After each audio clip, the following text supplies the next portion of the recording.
Jubilee హిల్స్లో BRS కోల్యాగలు సిగాలు ఊగుతున్నాయి. ఆనకనే మొట్టవాళ్ళు కేసీరావేమో బాయికాడ సిగ ఊగుతుండు. ఈ రాములు హరీష్ రావు ఏమో జూబ్లీ హిల్స్ గల్లీలలో సిగాలు ఊగుతురు. ఏమంటే నోరు తెరిస్తే వాళ్ళు రౌడీలు, వాళ్ళకు ఓట్లు ఎట్టేస్తారు అని రాగాలు తీస్తురు. తాత ఏం చెప్తావు వాళ్ళకు? మేము యాదవ్స్మే. చిన్న శ్రీశైలం యాదవ్ కూడా ఎవరైతే ఉన్నారో మా భావనే అయినా నవీన్ యాదవ్ మా అల్లుడు. గొల్లలో దాంట్లో ప్రతి ఏడాది మల్లన్నది జాతర చేస్తాం మేము. మల్లన్న లగ్గము మల్లన్న జాతర అని చేస్తాం. అట్లనే ఈ ఇయర్ మొత్తం జూబ్లీస్ కాన్స్టిట్యున్సీలో జాతర అవుతుంది. సిగాలు ఊగేటోళ్ళు వచ్చి ఊగుతూనే ఉంటారు, పోతూనే ఉంటారు. బోనం ఎవరికి సమర్పించుకోవాలి వాళ్ళకి సమర్పించుకుంటారు. ఎవరు మంచిగా కావాలో వాళ్ళు మంచిగా అవుతారు. న్యాయం గెలుస్తుంది, అన్యాయం గెలుస్తుంది దేవుడు డిసైడ్ చేస్తాడు. న్యాయమే గెలుస్తుంది. సిగాలు ఊపియడం మాకు అలవాటే. మేము ప్రతిసారి సిగాలు ఊపిస్తూనే ఉంటాము. వాళ్ళు ఊగుతూనే ఉంటారు, పోతూనే ఉంటారు. మేము సిగాలు ఊగేటోళ్ళని పైసలు ఇచ్చి ఎట్లా తీసుకొస్తామో టీఆర్ఎస్ వాళ్ళు కూడా సిగాలు ఊగేటోళ్ళని తీసుకొచ్చారు. వాళ్ళు ఊగుతురు, పోతురు. ఏం చేస్తుంది దానికి? అమ్మ ఏం పాయింట్ కొట్టిండే మునగాడు. వామ్ము చిన్నసన్న ఏం కోజా కాదే. మరి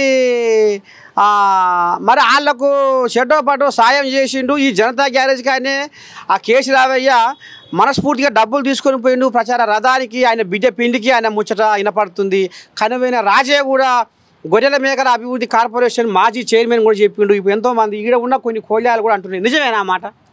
అది నిజమో అబద్ధమో మీరు మమ్మల్ని అడగడం కంటే బీఆర్ఎస్ పార్టీ వాళ్ళని అడిగితే చాలా బాగుంటుంది. ఎందుకంటే ఇప్పుడు బీఆర్ఎస్ పార్టీలో ఎంతమంది అయితే సపోర్ట్ అని తిరుగుతున్నారో, ఎంతమంది అయితే ఇప్పుడు బీఆర్ఎస్ ఫాలోవర్స్ అని తిరుగుతున్నారో, ఒకప్పుడు వాళ్ళు ఏడ తిరిగిరు. 1990 ఏడ తిరిగిరు, 92 ఏడ తిరిగిరు, 2000 ఏడ తిరిగిరు, 2004 ఏడ తిరిగిరు. ఒక్కసారి వాళ్ళ పాత ఫోటోలు చూపిస్తే వాళ్ళే చెప్తారు. మా గురించి మేము చెప్పుడు కాదు. పోయి బీఆర్ఎస్ పార్టీలు ఇప్పుడు ఎవరైతే కార్యకర్తలను తిరుగుతుర్రో, మేము ఏరియా ఇన్ఛార్జ్లము, బూత్ ఇన్ఛార్జ్లము అన్నీ తిరుగుతురుగా. అందరు కూడా ఇదే స్కూల్లో చదివిరు, ఇదే స్కూల్లోకి బయటికి పోయారు. ఇదే స్కూల్లో చదివి ఇదే స్కూల్లోకి బయటికి పోయారు. అలా తెలుసు మేమేందో. ఓనమాలు నేర్చుకుంటే జనతా గ్యారేజ్, చిన్న శ్రీశైలం యాదవ్ జనతా గ్యారేజ్ వెళ్ళి వాళ్ళు ఓనమాలు నేర్చుకొని అవతల పడ్డారు అంటావు. అందరు అంతే. ప్రతి ఒక్కరు ఏ డివిజన్లో అని కాదు, ఈ డివిజన్ ఆ డివిజన్ అని కాదు, మొత్తం 7 డివిజన్లలో ఎంతమంది బీఆర్ఎస్ కార్యకర్తలు ఉన్నారో అందులో 80% చిన్న శ్రీశైలం యాదవ్ స్కూల్లో చదివిన వాళ్ళే. చిన్న శ్రీశైలం యాదవ్ దగ్గర తిన్నోళ్ళే, చిన్న శ్రీశైలం యాదవ్ వెంబడి తిరిగినోళ్ళే, చిన్న శ్రీశైలం యాదవ్ గురించి జై కొట్టినోళ్ళే, చిన్న శ్రీశైలం యాదవ్ దగ్గర ఊనమాలు దిద్దినోళ్ళే అందరు. మరి ఈ జనతా గ్యారేజ్ అనేది ఎందుకు పుట్టింది? ఎట్లా ఈ జనతా గ్యారేజ్ అని పేరు వచ్చింది? ఈ గడ్డకు జనతా గ్యారేజ్ అని పేరు ఎందుకు వచ్చిందంటే అప్పట్లో 1998 నుంచి చిన్న శ్రీశైలం యాదవ్ గారిది ఇది ఒక చిన్న ఆఫీస్, పర్సనల్ ఆఫీస్. ఇదేంటంటే ఆయన ఎవరినైనా కలవాలనుకున్నా, ఎవరైనా సాయం పొందాలనుకున్నా ఆయనతో ఇక్కడికి వచ్చి వాళ్ళ మొర పెట్టుకుంటుండే, వాళ్ళ బాధలు చెప్పుకుంటుండే. అట్లా ఈడ కూర్చొని ఆయన చాలామంది ప్రాబ్లమ్స్ సాల్వ్ చేసిండు. ఇంట్లో కొట్లాటలు సాల్వ్ చేసిండు, తిండిలోనే తిండి పెట్టిండు, ఇల్లులోనే పట్టాలు ఇప్పించిండు. అప్పుడు పీజేఆర్ ఫాలోవర్ ఉండే కాబట్టి ఆయన పీజేఆర్కి రైట్ హ్యాండ్గా ఉండే. అని ప్రతి ఒక్కరు పీజేఆర్కి చెప్పుకునే టైము, ఆయనను కలిసే టైం ఉండదని చెప్పేసి చాలామంది ఇక్కడికి వచ్చి ఆయన అందరు బాధలు చెప్పుకొని వాళ్ళ ప్రాబ్లమ్స్ వాళ్ళు సాల్వ్ చేసుకునేటోళ్ళు. అట్లా జనతా గ్యారేజ్ అంటే ఏ గ్యారేజ్ అంటే అరే అందరు జనాలు ఉంటారు కదరా భయ్, అదే గ్యారేజ్ అంటే జనతా గ్యారేజ్ అట్లా జనతా గ్యారేజ్ అని పేరు పడుతుంది. ఇక్కడ కృష్ణకాంత్ పార్క్ లేదు ఈ గ్యారేజ్ ఉన్నప్పుడు, ఇక్కడ ఏం లేదు, ఈ రోడ్డు కూడా లేదు. పెద్ద చెరువు ఉండే, చెరువు ఉండే, ఈడనే బర్రెలు కడుగుతుండే, ఈడనే అన్ని ఉంటుండే. అసలు ఈ రూటే లేదు, అసలు ఇది చెరువు కట్టేది. తర్వాత చంద్రబాబు నాయుడు పీరియడ్లో ఇది డెవలప్మెంట్ అయితే కృష్ణకాంత్ పార్క్ అని పేరు పెట్టి పార్క్ తయారు చేసిరు ఆ చెరువుని, అంతే. తాత ఇప్పుడు 100కి ముచ్చం ఒకటి ఏంటంటే బీఆర్ఎస్ కోళ్ళేగలు ఇప్పుడు గల్లీకి ఒక ఆఫీసు పెట్టిరట. 100 మందికి 2 లీడర్లను పెట్టి, అంటే 50 మందికి ఒక లీడరు పెట్టి వాళ్ళ ఫోన్ నెంబర్లు కూడా తీసుకుంటున్నారు అట. నేను ఎందుకంటే గల్లీలో తిరుగుతుంటే అంటున్నారు బీఆర్ఎస్ వాళ్ళు వచ్చి జనాల ఇండ్ల కాడికి వచ్చి మీ ఇంట్లో ఎంతమంది ఉన్నారు, ఇగో మీ ఫోన్ నెంబర్లు అని తీసుకుంటున్నారు. తాత అసలు ఏమి నడుస్తుంది, ఎట్ట సంగతి? ఇప్పుడు ఒక మాట చెప్పాలంటే ఎవరైతే మీరు అంటుర్రో గల్లీలో తిరుగుతుర్రు, 100 మందికి 2 ఇన్ఛార్జ్లు ఉన్నారు, అందరు ఫోన్ నెంబర్లు తీసుకుంటుర్రు అని, నువ్వు ఏ గల్లీకన్నా జూబ్లీస్ కాన్స్టిట్యున్సీకి చెందిన మనిషి ఎవరైనా ఎంక్వైరీ చేస్తున్నారా? జూబ్లీస్ కాన్స్టిట్యున్సీ ఓటర్ ఎవరైనా నంబర్లు తీసుకుంటున్నారా? జూబ్లీస్ కాన్స్టిట్యున్సీలో ఓటు ఉన్న వాళ్ళు ఎవరైనా తిరుగుతుర్రా చూడరు. ముక్కు ముఖం తెలియని వాళ్ళు మల్కాజ్గిరికి ఎంచి మల్లన్న మనుషులమని దిల్సునార్కేన్ సుధీర్ రెడ్డి అన్న మనుషులమని, ఆడికేన్ పలానోళ్ళ మనుషులమని, మేము హైకమాండ్ మనుషులమని తిరిగేటోళ్ళే చాలా మంది. చాలా ఆ భయం సృష్టించిండు నవీన్ యాదవ్. ఆ భయం సృష్టించిన ఘనత నవీన్ యాదవ్దే. 38 ఏళ్ళ పిల్లగాడు కొట్లాడుతుంటే అంత భయపడుతురంటే ఇక దానికంటే గ్రేట్ ఏముంటుంది? మేమే సగం గెలిచిపోయినట్టు కాదు, మొత్తం గెలిచిపోయినట్టే. అది ఓట్ల లెక్కింపు అంటే ఎలక్షన్ కాబట్టి అది ఫార్మాలిటీ ప్రకారం నడుస్తుంది. కానీ ఇంత భయం చుట్టుకోకపోతే ఎందుకు షిగాలు ఊగుతారు, ఎందుకు నంబర్ రాసుకుంటారు, ఎందుకు తిరుగుతారు, ఏం చేస్తారు? ఇక మరి ఎల్బీ నగర్ కోల్యాగా సుధీర్ కోల్యాగా ఏదో సరే, ఇప్పుడు ఎవరు ఇష్టం వచ్చినట్టు వాళ్ళు ఉంటారు. లెక్కకైతే వేషభూషణంలో తేడా ఉన్నా సంస్కారంలో తేడా రావద్దు అనేది పెద్దల మాట.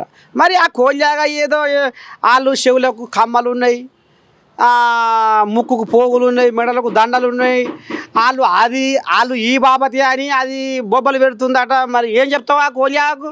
చెప్పాలంటే చెవులకు కమ్మలు ఉన్నోళ్ళు, పోగులు ఉన్నోళ్ళు వాళ్ళ గురించి తెలియదంటే ఆయన చేస్తున్న రాజకీయం రౌడీలకే ఉంటాయి అన్నట్టుగా చెప్పుకొస్తున్నా ఆయన. అదే నేను చెప్తుంది ఏంటంటే కమ్మలు ఉన్నాయి, జుట్లు పెంచుకుర్రు, పోగులు ఉన్నాయి అంటే ఆయన ఒక ఎమ్మెల్యే, ఒక ప్రజానాయకుడు అయినా వాళ్ళనే గుర్తుపట్టలేదు.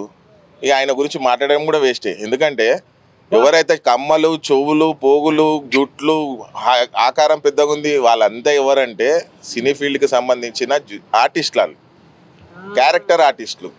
సినీ ఫీల్డ్లో ఉన్న 24 క్రాఫ్ట్లు, క్యారెక్టర్ ఆర్టిస్టులు కానీ ప్రతి ఒక్క ఎంప్లాయీ, సినీ ఎంప్లాయీ ఎవరైతే ఉన్నారో వాళ్ళందరూ మద్దతు తెలిపి ఆ రోజు ర్యాలీలో పాల్గొన్నారు. వాళ్ళని గుర్తుపట్టే టైమే లేదు నీకు. నువ్వు ఇక అందరినీ రౌడీలు అనుకుంటే ఏం చెప్తాం చెప్పు? సినీ కార్మికులల్లా వేషాలు వేసుకునేటోళ్ళు చిరంజీవి వెనకాల ఇలా పడితే సపోర్ట్లు కొడతారు, బాలకృష్ణ వెనకాల 50 మంది సుమోలు చెప్తే సపోర్ట్లు కొడతారు, అదే యాక్టర్లు వస్తారు రౌడీలు అంటున్నాయి. ఏం చేస్తాం? సుధీరు ఆఖరకొస్తారు కదా నువ్వు తెలంగాణ పచ్చి పులుసు కంటే పలసగా అయిపోయినావు ఈ మాట అని. ఎందుకంటే నీకు సినిమాలో యాక్టర్లు వాళ్ళు ఎవరు ఏంది ఏం కథ అన్న సోయి లేకుండా మాట్లాడినావంటే ఎల్బీ నగర్ కార్మికులనే గుర్తుపట్టిన ఆయన ఏం ప్రజానాయకుడు? ఆయన కార్మికులకు ఏం సేవ చేస్తాడు? ఆయన ప్రజలకు ఏం సేవ చేస్తాడు?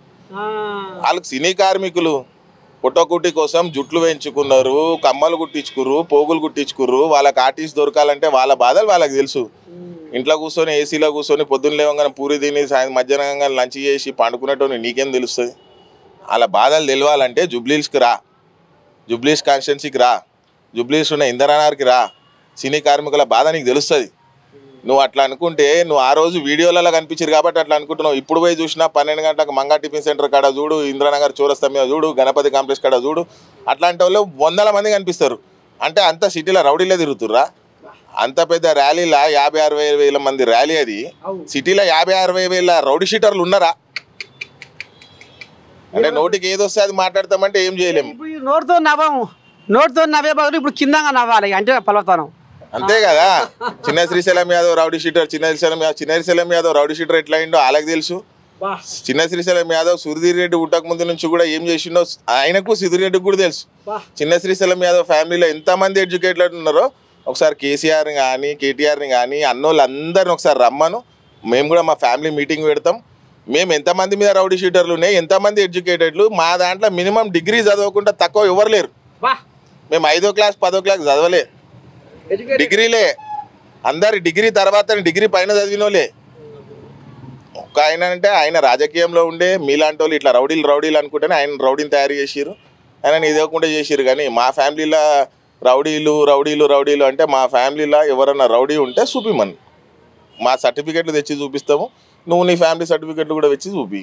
ఇక ఒక్కసారి ఇది ఎట్లా అయిపోయిందంటే ఎలక్షన్లా నిలబడ్డది నవీన్ యాదవ్ రౌడీ షీటరా? అంటే ఇప్పుడు మీ నాయన సీఎం కాబట్టి కేసీఆర్ సీఎం కాబట్టి కేటీఆర్ సీఎం అవుతాడు. ఇప్పుడు వాళ్ళ నాయన రౌడీ షీటర్ అయితే ఈయన కూడా రౌడీ షీటర్ కావాలా? ఆయన ఏం చదివిండు ఏంది చూడాలి కదా. ఎవరిని పడతాలని రౌడీ షీటర్ అంటే ఇక మా ఫ్యామిలీకి కొట్టి రౌడీ షీటర్ ముద్రనే వేస్తారా? ఏమి అందరు చదువుకున్న వాళ్ళమే, అందరు జాబులు చేస్తారు, అందరు బిజినెస్లు చేసుకుంటారు. ఎవరు రౌడీజం చేసిండు? జనతా గ్యారేజ్ పెట్టి కూడా జనాలకు మేలు చేసిన ఏమైనా కార్యక్రమాలు ఉన్నాయా? నేను అదే అంటున్నా, మమ్మల్ని అడగకు. మేము ఈడ కూర్చొని చెప్తే అరే ఊకే నర్సన్న ఆల సుట్టే తిరుగుతుండో వాళ్ళ మాటలే మాట్లాడుతున్నారు అంటారు. పోయి బీఆర్ఎస్ పార్టీలోనే అడుగు. జనతా గ్యారేజ్ ఏందో చెప్తారు నీకు. అందులో దిగే సగం మంది కాదు, 90% 80%, మినిమం 80% అదే స్కూల్లో చదివిన వాళ్ళు, అదే కాంపౌండ్ వాళ్ళ చదివిన వాళ్ళు, అదే కాంపౌండ్ వాళ్ళ ఆ తిన్న ప్లేట్లు కడుక్కున్న వాళ్ళు, అదే కాంపౌండ్ వాళ్ళ సిరిసిల్లమ్మన్న ఎంబడి కార్లలో తిరిగిన వాళ్ళే, అదే కాంపౌండ్ వాళ్ళ సిరిసిల్లమ్మన్నతో కూర్చొని మాట్లాడిన వాళ్ళు, ఆయన దగ్గర విద్య నేర్చుకున్న వాళ్ళే 80%. ఒకసారి బీఆర్ఎస్ వాళ్ళ దగ్గర కూడా సునీతమ్మ ఎంబడి తిరిగేటోళ్ళు ఎవరు, కేటీఆర్ మీటింగ్లలో ఉండేది ఎవరు, బూత్లలో కూర్చునేది ఎవరు, ఈ ఏరియాలో తెలియని వాళ్ళు లేరు కదా. ఏరియా పెరుగుతూ ఉంది అంతే. యూసుఫ్ కూడా ఒక గడ్డ, యూసుఫ్ కూడా తర్వాతనే అన్నీ పెరిగినాయి. కృష్ణనగర్ పెరిగింది, రేవంత్ నగర్ పెరిగింది, కార్మిక నగర్ పెరిగింది, మా ముంగటనే పెరిగినాయి, ఆయన ముంగటనే పెరిగినాయి. కాబట్టి వీళ్ళందరూ అల్లకని పుట్టిన వాళ్ళే. బీఆర్ఎస్లో తిరిగేటోళ్ళు అందరూ ఎవరైతే ఉన్నారో ఆయన దగ్గర చదువు నేర్చుకున్న వాళ్ళే, ఆయన దగ్గర విద్య నేర్చుకున్న వాళ్ళే. ఆయన రౌడీ షీటర్, ఆయనకి రౌడీ షీటర్ అంటే ఇలా ఆయన ఆలెంబడి తిరిగేటోళ్ళు కూడా సిరిసిల్లమ్మన్న కాళ్ళు వేళ్ళు పట్టుకున్న వాళ్ళు ఉన్నారు, సిరిసిల్లమ్మన్న డ్రైవర్లు ఉన్నారు, సిరిసిల్లమ్మన్న వెనకాల నిలబడిన వాళ్ళు ఉన్నారు, అందరు ఉన్నారు. పవర్ రాకుండా చూసిరు, పవర్ లేదని పవర్ వేరే దగ్గర ఎత్తుక్కొని వేరు పోని. మేము దానికి ఏమంటలేము, కానీ ప్రతిసారి రౌడీలు అని మాత్రం తప్పది. క్యాండిడేట్ ఎవరు నిలబడ్డరు ఆయనని చూడురు. మీ ప్రెస్ వాళ్ళు కూడా అందరూ అంటారు రౌడీ షీటర్ వేసేస్తారు అంతే. అరే మీరు ఒక్క మాట్లాడతలేరు. అరే అలా తండ్రికి సరే ఆయన తండ్రి పేరు మీద రౌడీ షీటర్ ఉంది, నవీన్ యాదవ్ పేరు మీద ఉంది ఆయన రౌడీ షీటరు. నవీన్ యాదవ్ పేరు మీద ఏమైనా కేసులు ఉన్నాయా? ఉన్న కేసులు ఎవరు పెట్టించిర్రు, ఎవరు ఏం చేసిర్రు అందరికీ తెలిసిందే. మా ఫ్యామిలీ పెద్దది, ఆయన మా బావ, అందరు మమ్మల్ని చూస్తే భయపడుతుండే. దానికి మేము ఏం చేయగలుగుతాం చెప్పు? ఒక్క ఆయనకి రౌడీ షీటర్ ఉన్నందుకు మొత్తం 150 కుటుంబాలు అందరు రౌడీ షీటర్ అంటే అవుతుందా? ఇప్పుడు పొద్దున యూసుఫ్ కూడా బస్తీలో చూడు, ఉన్న యూత్ అంతా యునానిమస్గా అందరు ఎట్లా పని చేస్తురో. ఎందుకంటే మా బస్తీ మాకు తెలుసు, మేము మంచోళ్ళమో చెడ్డోళ్ళమో అక్కడ పోయిన కూడా తెలుసు. వాళ్ళు అక్కడ పోయి మా మీద దుష్ప్రచారాలు చేస్తున్నా మేము అంత పెద్ద రౌడీలం అయితే చేస్తారు? వాళ్ళు చేయరు కదా. మేము వాళ్ళని ఏమైనా చేస్తామనే భయం అయితే ఉంటుంది కదా. తాత రౌడీలు అంటారు. ఈ పార్క్ మీద ఎప్పుడైతే బీఆర్ఎస్ గవర్నమెంట్ వచ్చిందో అప్పటి నుంచి సోడా బండ్లు ఇవన్నీ పెట్టేటోళ్ళు అందరి తన మామూలు వసూలు చేస్తారు తాత. పోయి నువ్వు అడుగు, ఒక్కొక్కళ్ళని అడుగు అందరినీ. అది మేము ఆపినందుకు మేము రౌడీలమైనాం. మేము రౌడీలం. ఈడికే ఆడవారికి పార్క్ మీద ఎంతమంది ఉన్నారు అంతమందిని ఇదే జనతా గ్యారేజ్లకేనే ఆ అన్నోళ్ళు ఎప్పుడొచ్చి ఏం చేసిర్రు, ఎవరితోన పైసలు వసూలు చేసుకురు అని నన్ను అడగండి. ఎవడు పైసలు వసూలు చేస్తుండు, ఏం చేస్తుండో అదంతా చూడు, నీకే తెలుస్తుంది. మేము హెల్ప్ చేసినందుకు మేము రౌడీలం అవుతామే. అడిగినందుకు జనతా గ్యారేజ్లో వచ్చి న్యాయం అడిగితేనే ఆడ ఉన్నారు పిల్లలు ఉన్నారు, గప్చుప్ బండోళ్ళు, సోడా బండోళ్ళు, వాళ్ళందరిని అడగండి చెప్తారు. దానికి మేము రౌడీలం అయిపోతాం. వసూలు చేసేవాడు రౌడీ కాదాడు, ఆ న్యాయమంతుడు నీతిమంతుడు ఆడు. అట్లాంటి కార్పొరేటర్లు సపోర్ట్ చేస్తారు, అట్లాంటి ఎమ్మెల్యేలు సపోర్ట్ చేస్తే వాళ్ళు మంచోళ్ళు, మేము రౌడీలం. అడిగినందుకు మేము రౌడీలం అంతే కదనే. పోరాడినందుకు మేము రౌడీలం. ఇక గిదుల్లా మొత్తానికైతే మరి ఇక జూబ్లీహిల్స్ గడ్డ మీద మీ నర్సయ్య తాత అడుగు పెట్టి సందు బొందు గల్లీ గాలిస్తుంటే ఆఖరికి వస్తున్న కల్లా ఎరకడికి చిరశీశలం యాదవ్ పెట్టిన జనతా గ్యారేజ్ కాడికి వస్తే ఇక ఈ ముచ్చట్టు బయటపడ్డాయి. మొత్తానికి ఇవాళ చదువుకున్న యువకుడు, యువ నాయకత్వం కూడా మరి ఇక ఈ నవీన్ యాదవ్ను కోరుకుంటుంది. నీతిని అంటగలిపే, జాతిని మంటగలిపే పాపాత్మల పసిగట్టడానికి ఇలా నవీన్ యాదవ్ వస్తున్నాడు.